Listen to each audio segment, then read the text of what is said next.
Americans, I'm Colonel Douglas Macgregor, President and CEO of the National Conversation. I've got some questions for you. How much did you pay for gas this week? How much was your grocery bill? Have you looked your kids in the eye and wondered quietly, privately in the dark, how bad this is going to get? If you did, you are not alone. Tens of millions of Americans are asking the same question tonight. And beneath all of it, beneath the anger, beneath the anxiety, beneath the exhaustion of feeling like no one in Washington is listening, there is one question that cuts through everything else. All for what? We are more than 2 months into an undeclared war with Iran that Washington told you was necessary, even inevitable. Right. Here is what more than 2 months of war with Iran have done for us. Gas prices have skyrocketed. Commercial ship traffic through the Strait of Hormuz, the narrow waterway through which a critical share of the world's fuel, fertilizer, and feedstock must pass, is down by more than 90%. 90%. That is not merely a statistic, it's a catastrophe for the entire civilized world. When fertilizer doesn't move, crops don't grow. When fuel doesn't flow, trucks don't run. Critical medications don't arrive, food doesn't reach the shelf. The price increases coming to your grocery store in the months ahead will not announce themselves politely. They will arrive quietly and mercilessly in your heating or air conditioning bill, in your shopping cart, on your family's table. And the same men and women who pushed us into this war with Iran and the war in Ukraine will be on television explaining to you why it was worth it. I'm here to tell you that's not true. This brings me to the most important question in American politics today. Who is governing this country? For whom are they governing the United States?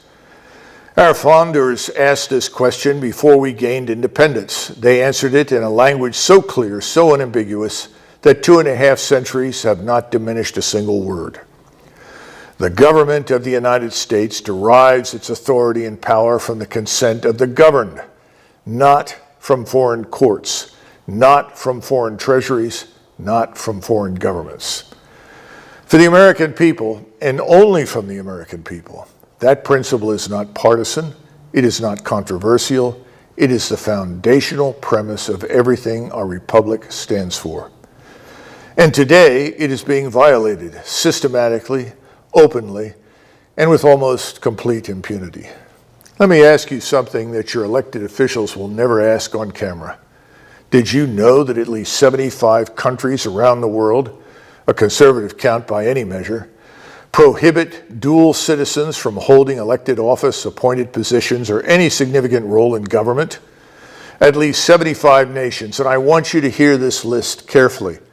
It's partial, but this list is not a list of rogue states or fringe governments.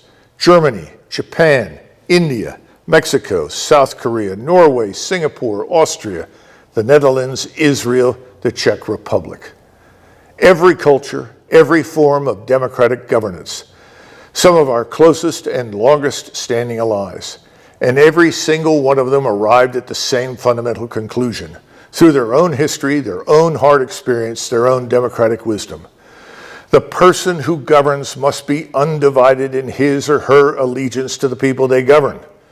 Not half loyal, not conditionally loyal, undivided. But I want to draw your attention to one country on the list. One country whose inclusion in this list is not merely important, it is definitive. That country is Israel. That is correct. Under Israel's own basic law, the foundational legal framework of the Israeli state, any member elected to the Knesset, Israel's parliament, who holds foreign citizenship, must renounce that citizenship before taking office. Anyone with dual citizenship should be prohibited from holding federal appointed or elected office or any role in the U.S. government inside the United States. The American-Israeli Public Affairs Committee, known as AIPAC, and its wealthy supporters spend hundreds of millions of dollars to influence or control foreign policy objectives. Yet Israelis hold their own government to a standard of undivided national loyalty. Let that sink in for a moment. The standard for which I am advocating today, the standard that Washington, Jefferson, and Madison strongly supported, is not only the American standard, it is also the German standard, the Japanese standard, the Indian and the Norwegian standards. It is Israel's own standard. Let no one say this principle is directed at any one group. Let no one call this stance extreme. It is not extreme, it is common sense. Because the very nation at the center of this debate, Israel, does not permit dual citizens to serve in their government. We are simply asking for the same thing for ourselves in our own house. This is not about any religion. This is not about any culture. This is not about any one nation, including Israel. It is about a principle validated independently by at least 75 nations around the world, including the very nation most relevant to this debate, and stated with perfect clarity by the men who founded this republic. If you hold the public trust of the American people, your loyalty belongs to the American people, completely, without reservation, without division, without exception. George Washington stated it in his farewell address with breathtaking specificity, warning this nation about the corrosive republic-destroying danger of foreign influence penetrating the machinery of American self-government. Thomas Jefferson built it into the foundational architecture of our national philosophy. James Madison encoded it in the structural logic of our Constitution. They saw this coming. They named it. They warned us. They gave us every tool we needed to prevent it. We ignored their logic. We have no excuse for doing so. As most of you know, my adult life was spent in uniform. I led soldiers under fire into action. I looked them in the eye before leading them into the fight, always knowing that some of us would not come back. Please understand the full weight of what I am saying. The current war with Iran was not chosen by the American people. The war was not authorized by Congress. It was the choice of the chief executive, Donald Trump. To suggest that it was a catastrophe is an understatement. There were strategic alternatives to the use of force, alternatives that employed diplomacy, economic leverage, intelligence, and credible deterrence to manage differences with Iran that did not include an attack on the Iranian state and its people. This would have been a strategy that honestly balanced means and ends. A strategy that preserved and protected American national power without disrupting or destroying a substantial portion of the world's energy supply, without depriving the world's population of the fertilizer, feedstock, and food it needs, without sending food prices spiking across the world. That strategy was never seriously pursued because the people with their hands on the levers of American national power, many of them never elected, never confirmed, never accountable to a single American voter, never seriously wanted peace. What they wanted was war, and what they got was war with a country that never presented an existential threat to the United States and the American people. Now every American family pays a war tax in the form of prices at the pump, at the grocery store, in medicine, and in the flag-draped coffins that are beginning to come home. The 21st century demands a military built for 21st century realities. Strong, agile, advanced, disciplined, and above all, effectively commanded by senior military and political leaders who understand what American military power can and cannot accomplish. Our armed forces are stretched across the Middle East in service of objectives that are not clearly defined, objectives that are not attainable in wars for strategic interests that are not fundamentally American. We need and want military power that is designed to defend America, not to fight other people's wars or manage other people's empires. Let me suggest some reasons why these problems persist and why we fight wars that nobody voted for. Why do foreign lobbies write American foreign policy? Why do some of the same names recycle through scandal after scandal with zero accountability, zero consequences, and zero shame? Part of the answer, a significant part, lies in the Epstein files. What those files represent is not merely a sex trafficking scandal, though that's a big part. The files represent the operating system of debased political power in Washington, D.C. Power that is hostage to interests that are divorced from American national interest. Power that is corrupt or foreign or both. The files reveal how influence is purchased, how blackmail becomes leverage, how the most powerful people in our country achieve and maintain their positions, not through merit, not through public service, not through the consent of the governed, but through compromise, through secrets, through the quiet, unspoken understanding among certain men and women that everyone in the room has something to lose, and therefore everyone in the room stays in line.